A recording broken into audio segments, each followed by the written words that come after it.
Even as Ida was still offshore, help was moving towards the storm zone, including volunteers with the Red Cross from here. Bryant Reed has their story.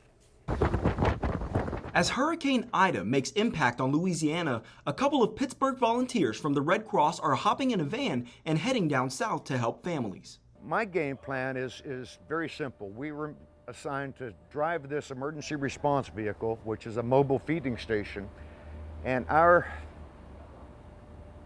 we're going to end up at Beaumont, Texas.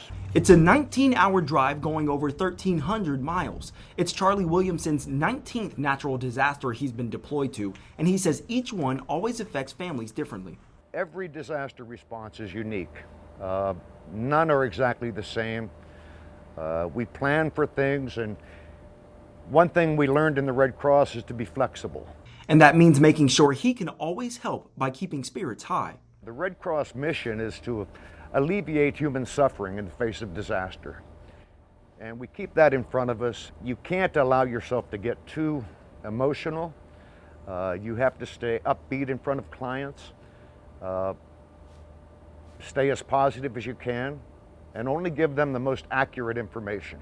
Instead of running away from Hurricane Ida, Williamson and his partner are driving towards it. They know what they're in for, but say it's worth it if that means providing comfort for families. When you're providing someone with food and water, with an emergency supply to help clean their house, you see the gratification, you see the joy on their face, and that's my reward. That's the only reward that we get.